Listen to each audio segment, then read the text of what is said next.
John had never imagined that one day he would be invited to a feast held by an alien species. It was not just any invitation.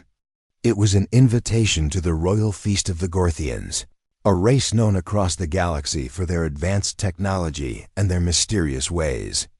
The Gorthians had always kept to themselves, and very few outsiders were ever allowed to witness their customs. Yet somehow John had been chosen. John was a simple man. He was not a famous diplomat or a powerful leader. He was just a man working on the fringe of space, traveling between colonies and doing what he could to make a living. The invite came through a diplomatic channel, though it was clear it had been sent as a special gesture.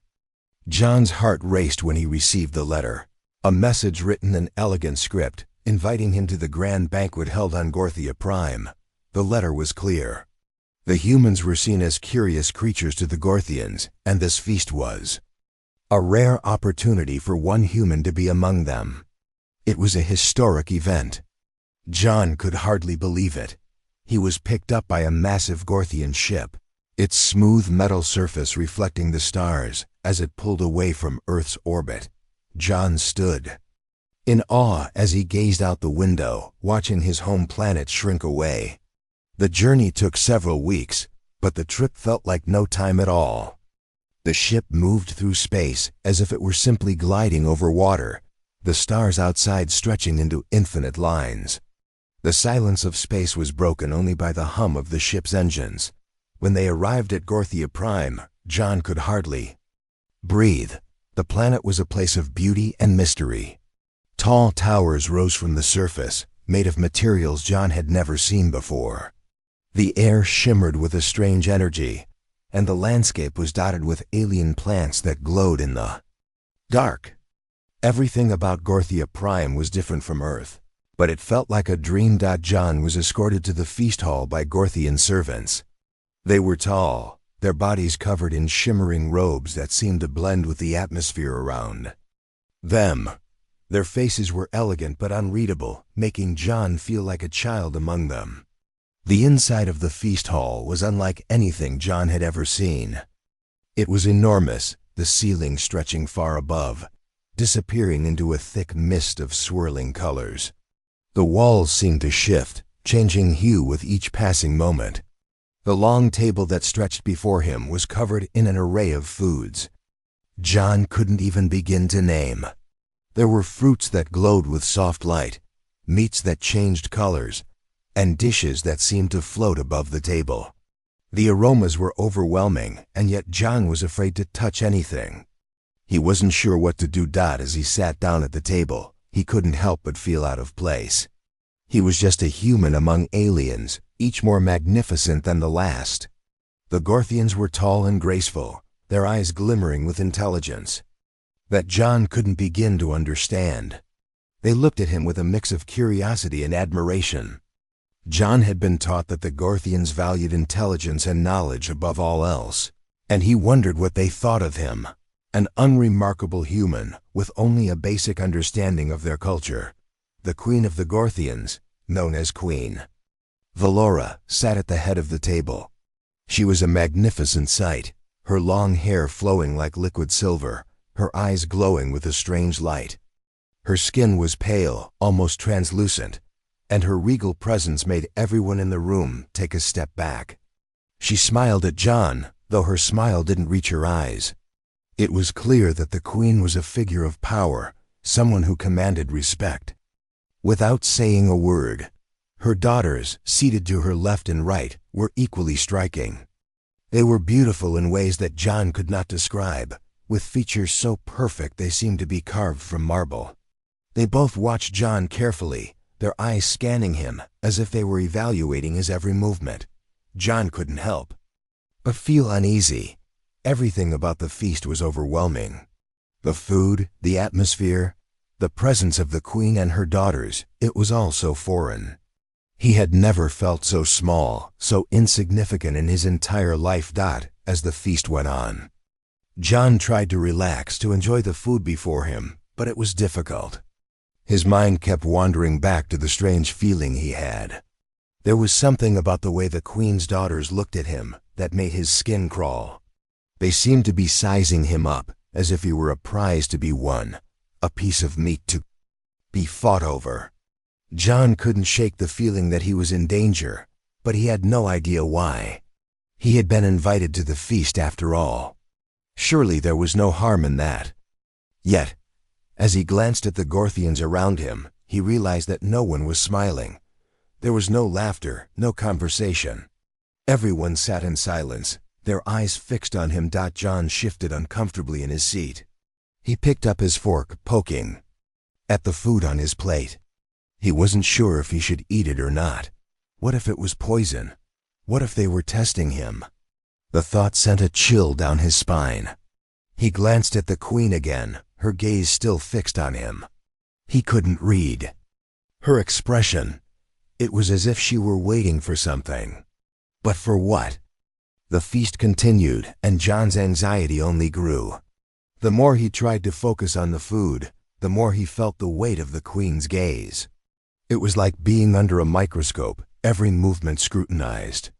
And then, when he thought things couldn't get any more awkward, the Queen stood. The room fell silent. Queen Valora's voice echoed in the grand hall as she spoke. It was a voice that commanded attention, a voice that made even the bravest of warriors shiver. "The time has come," she said, her eyes still locked on John. "One among you shall be chosen to honor the daughters of the Gorthian royal family." John's heart stopped. What did that mean? He had been invited to the feast, but he never expected this. He didn't know what was going to happen, but something told him it was not going to be good. The moment Queen Valora spoke, the entire hall went quiet. John could feel the weight of her words hanging in the air, thick and heavy. Everyone was looking at him now, their eyes fixed on him with a quiet intensity. He couldn't breathe. His heart raced as he tried to make sense of what was happening. What did the Queen mean? One among them would be chosen? He felt a chill run down his spine. The Gorthians around him sat perfectly still. They didn't speak. They didn't move. It was as if they were waiting for something to happen, something inevitable. John felt like a deer caught in headlights, unable to move, unable to think clearly. The eyes of the Queen and her daughters bore into him, and he could feel the weight of their expectations. John tried to gather his thoughts, but his mind was clouded with confusion. Why was he chosen? He had done nothing special to deserve this. He was just a regular human, someone who had been invited because of his position in a diplomatic mission. He had no special skills, no important status. He wasn't a hero or a legend. He was just John. His thoughts raced. He looked around the room, at the other guests seated at the long table. They all seemed calm, unaffected by the Queen's announcement. They were not human. They were aliens, each one different, but all of them seemed to have a sense of purpose, a sense of belonging in this strange place. John was the only one who felt lost. As the silence stretched on, the Queen slowly walked towards him. Her long flowing robes glided across the floor, and every step she took seemed to make the room darker. Her presence commanded the space, and even the air around her seemed to bend to her will. She stopped right in front of John, her face calm, but her eyes burning with an unreadable intensity. "Human," she said, her voice smooth and cold. "You have been chosen. The honor of my daughters shall be yours to fulfill. Will you accept it?" John's stomach twisted. He had no idea what she meant by that. What kind of honor was she talking about? He wanted to speak, to ask her what she meant, but the words wouldn't come. His throat felt tight, as if the air had been sucked out of the room. The Queen raised an eyebrow, waiting for a response. The room seemed to grow even quieter, if that was even possible. Every second felt like an eternity. The eyes of the other guests were on him. Even the daughters, seated at their places, watched him carefully. John could feel the tension building, and he had no idea what to say. In the end, he did the only thing he could think of. He nodded, a small hesitant movement. He had no idea what he was agreeing to, but it felt like the only choice he had. The Queen smiled slightly, a small chilling smile that did nothing to ease his anxiety. "You will join us in the royal chamber," she said, turning her gaze away from him for the first time. "My daughters will test you. Do not disappoint us." John's heart dropped at the word test. What kind of test? What had he gotten himself into? He felt dizzy, his mind spinning with questions he couldn't answer. But before he could speak, the Queen turned to one of the servants and gave a brief command. The servant nodded and quickly moved to open a set of grand doors at the far end of the room. John stood, his legs feeling weak beneath him. He had no choice now. He had been chosen, and there was no turning back. As he followed the Queen and her daughters through the doors, he tried to steady his breathing. His mind raced as he tried to figure out what was happening, but the more he thought about it, the more confused he became. The royal chamber was beyond anything he had ever seen. The walls were lined with strange symbols, glowing softly in the dim light. The room was vast, its ceiling stretching high above, so high that John couldn't even see the top. In the center of the room, a large pedestal stood, surrounded by strange alien devices. It was unlike anything he had ever seen, and it made his stomach churn with unease. The Queen and her daughters moved to the pedestal, and John followed them, feeling like a puppet on a string. His body was moving on its own, as if it had no control over his actions. The daughters stood on either side of the pedestal, their eyes fixed on John with a sharp, predatory gaze. "We shall see if you are worthy of the honor we have bestowed upon you," one of the daughters said, her voice as smooth as velvet, but with an edge to it. Her eyes glinted in the low light, and John couldn't help but feel like a mouse trapped in a cage. He had no idea what kind of test awaited him, but he could feel the weight of their expectations pressing down on him. The other daughter stepped forward, her eyes never leaving his. She raised a hand, and John felt a strange energy course through the room. It was like nothing he had ever experienced before, a sensation that made his skin tingle and his hair stand on end. He tried to take a step back, but his body wouldn't respond. He was frozen in place. "You must prove yourself," the second daughter said, her voice cold and commanding. "Only then will you earn your place among us." John's heart hammered in his chest. He had no idea what he was supposed to do. He didn't know how to prove himself to them, or what kind of challenge they had in store. But he knew one thing: he was terrified. The fear in his chest grew, and for the first time since his arrival, he wanted to run. But there was no escaping this. The Queen raised her hand, and the two daughters stepped back, watching him closely. The pedestal in the center of the room began to glow brighter, casting an eerie light on everything around them. John felt a sense of foreboding deep in his bones. Whatever this test was, it was about to begin. And there was no turning back now. John stood frozen in the center of the royal chamber, his heart racing, his mind screaming for him to escape. The air around him felt thick, charged with an energy he couldn't understand. The two Gorthian daughters stood on either side of the glowing pedestal, their eyes locked on him, and the Queen watched from her throne, her expression unreadable. He didn't know what to expect. He had been chosen for something, but the meaning of that honor had quickly become a nightmare. The fear that had been gnawing him since the Queen's announcement now gripped him tightly.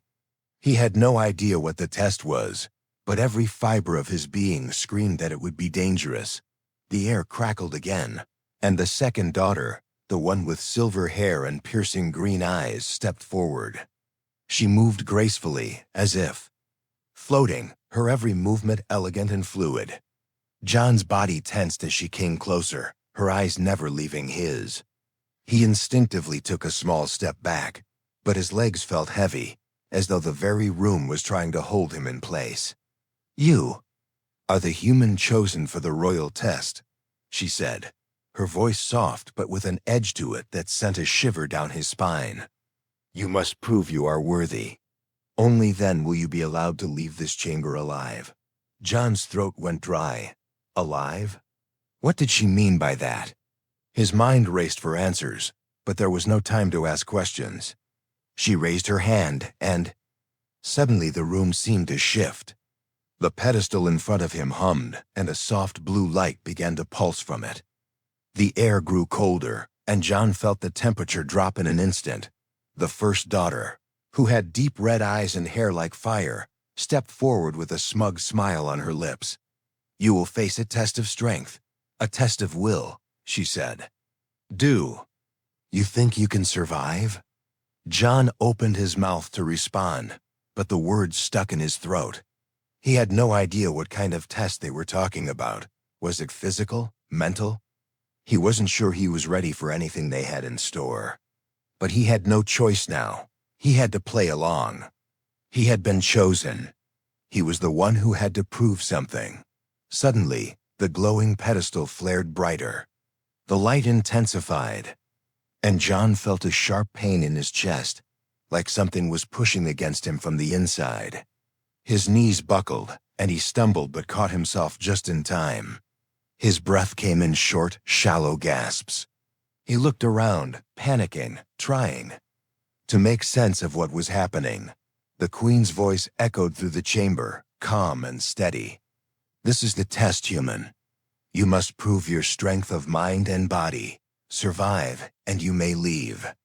Fail, and you will become part of the Gorthian legacy." The first daughter's voice cut through the air again. "The trial begins now. Prepare yourself." The glowing pedestal suddenly shot out a beam of energy toward John. The light surrounded him, and his body was lifted off the ground. He gasped, struggling to move, but the energy wrapped around him like chains, holding him in place. His heart raced in terror. This wasn't just a test, it was a trap. They wanted him to fail.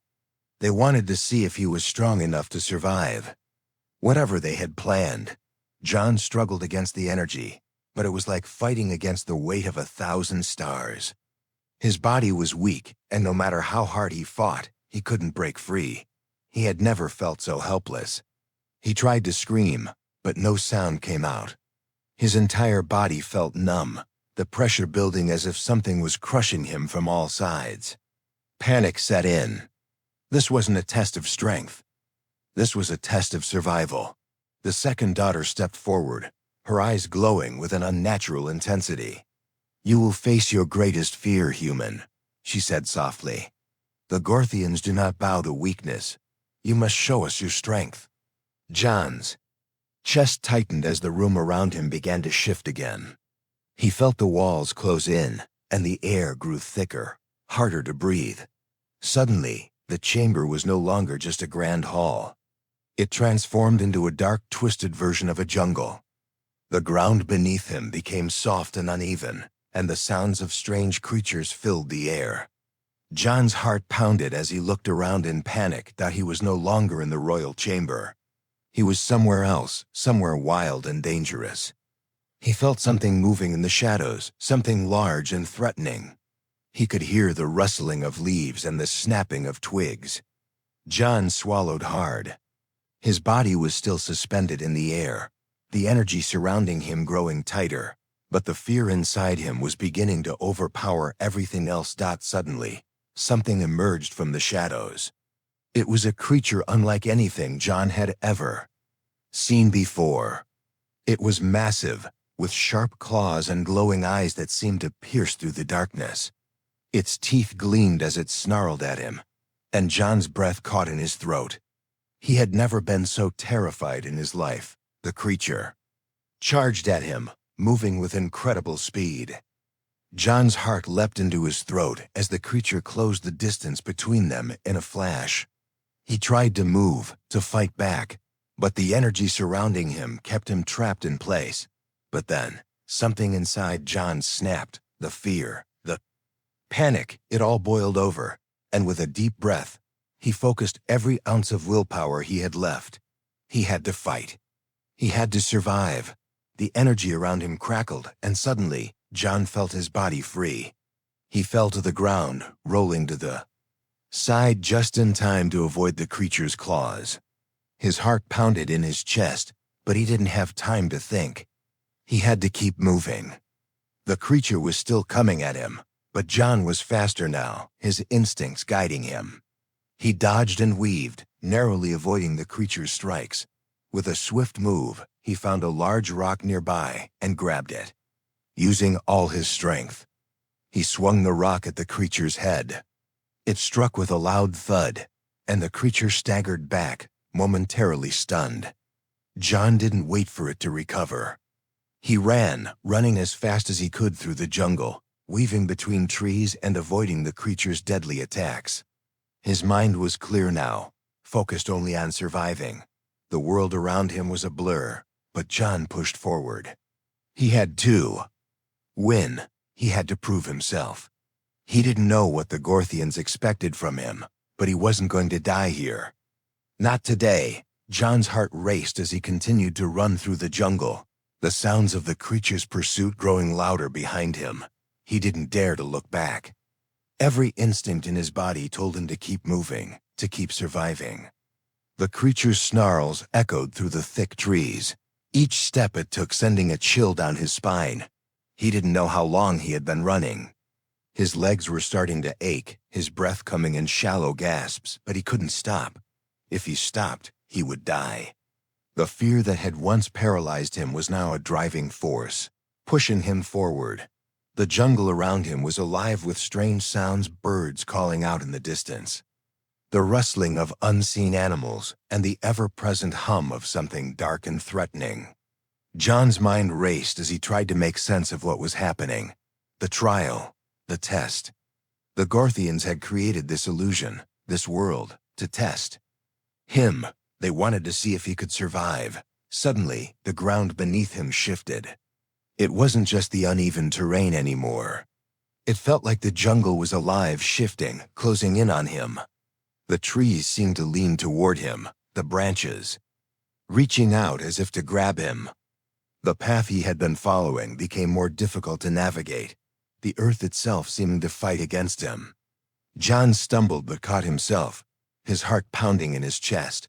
The creature was still behind him, getting closer. He could hear its heavy footsteps, its breathing ragged and fast, almost like it was enjoying the chase. John's breath caught in his throat. He needed a plan. He couldn't keep running forever. He had to fight back, but how? He had no weapons, no tools. He was just a man, a human, in the middle of an alien trial designed to break him. But as he ran, he noticed something. The trees around him, each one was different. They weren't just plants. Some of them had strange markings on their trunks, glowing faintly in the dim light. He didn't know why, but John had a feeling these trees were part of the test, part of the puzzle he needed to solve. He couldn't just rely on brute strength. He needed to think. He needed to survive with his mind, not just his body.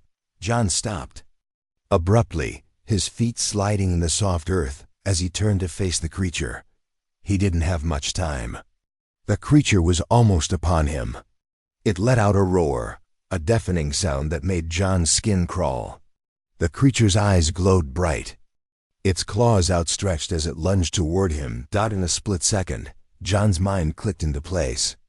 He could see the markings on the trees now, the way they glowed brighter in certain spots. It wasn't random.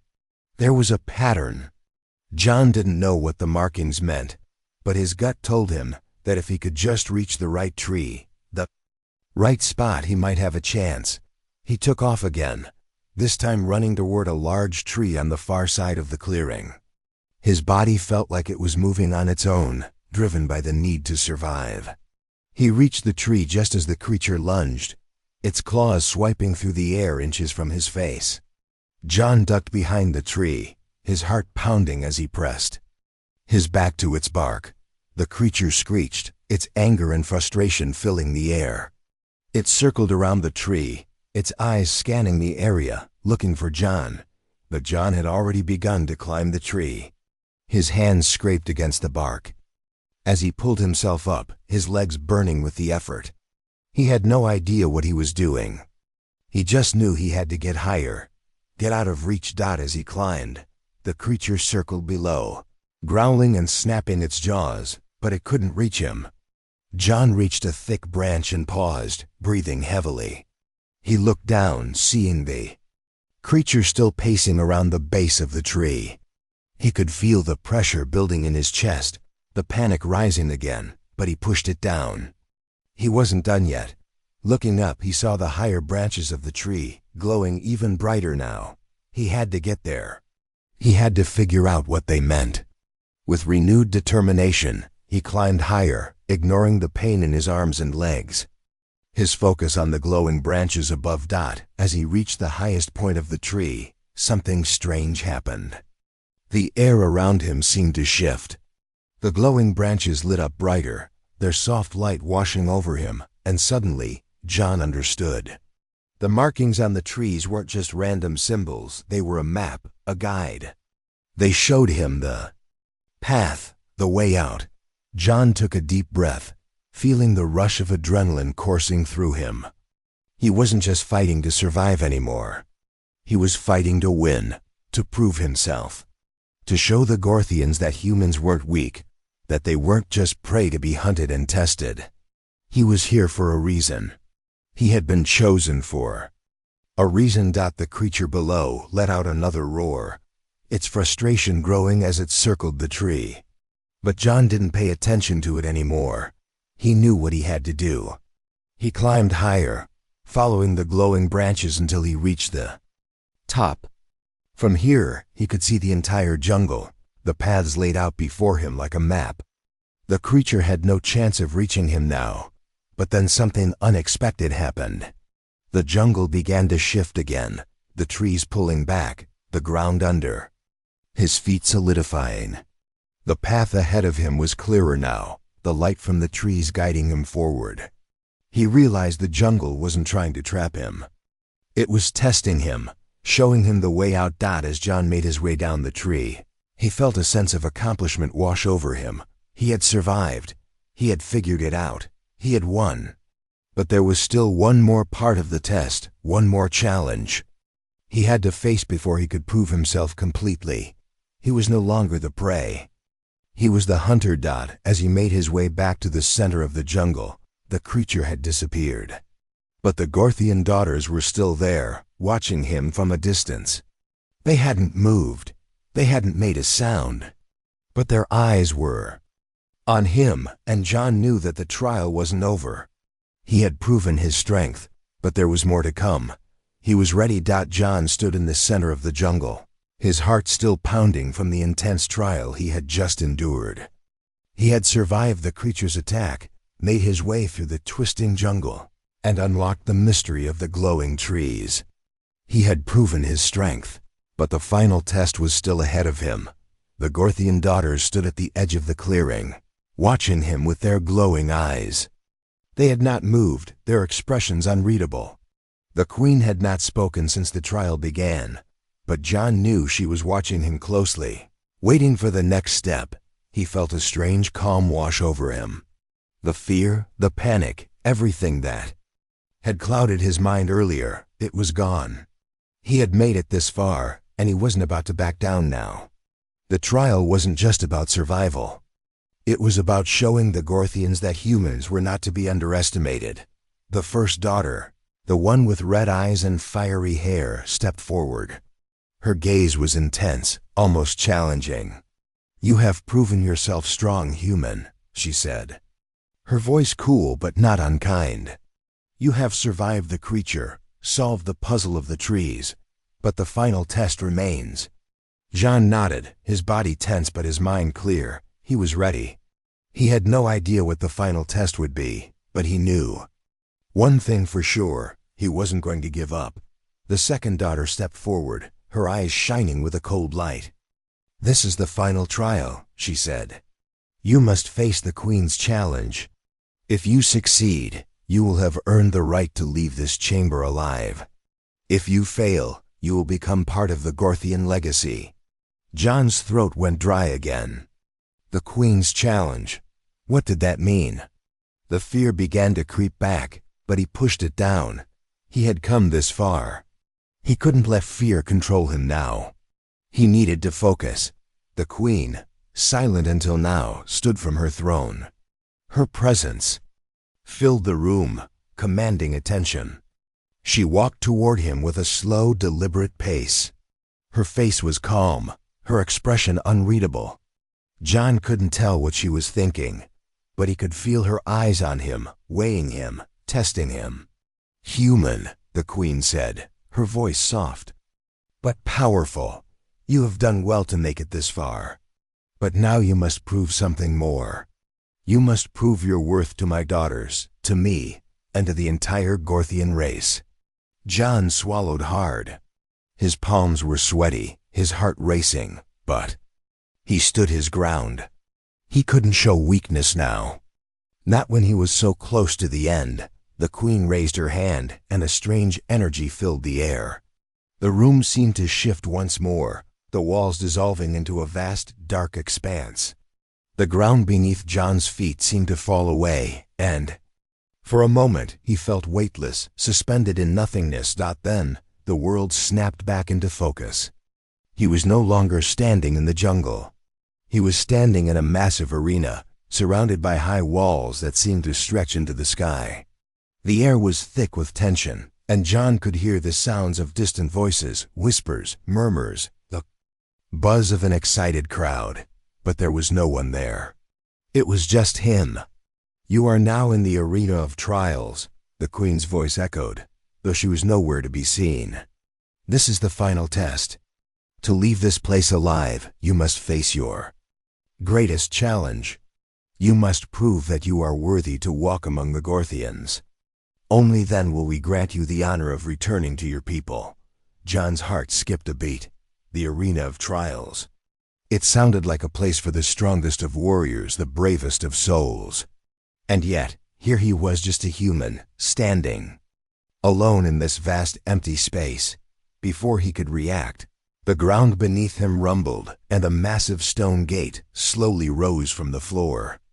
Something was coming through. John tensed, his body instinctively preparing for whatever was about to emerge. Out of the gate stepped a creature unlike anything John had ever seen. It was massive, nearly as tall as a building, with dark armored skin and glowing red eyes. Its body was covered in jagged spines, and its claws were as long as John's arm. It was the size of a small mountain, and it moved with a terrifying speed. Despite its massive form, John's breath caught in his throat. This was the Queen's challenge? He was supposed to fight this beast? The creature growled low, its deep voice rumbling through the air. John didn't know how to fight something like this. His mind raced for a solution, but there was no time. The creature charged at him, its massive form moving faster than John had expected. He barely had time to react, but his instincts kicked in.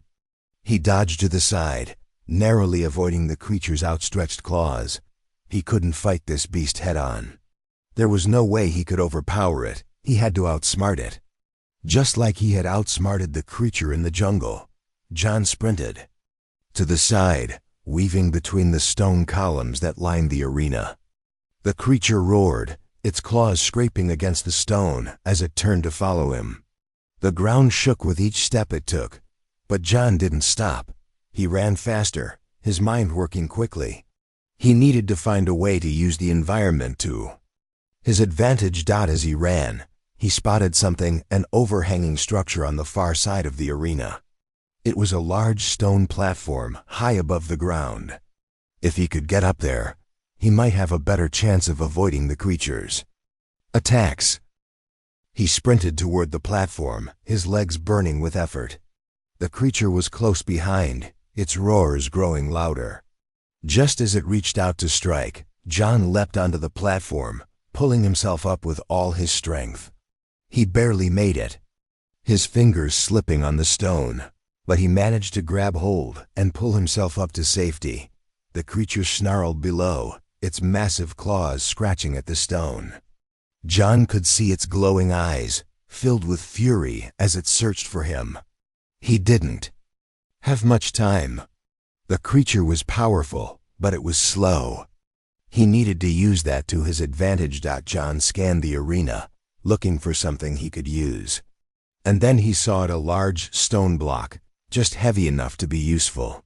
He grabbed it, his arms straining with the weight. He had no idea if it would work, but it was the only chance he had.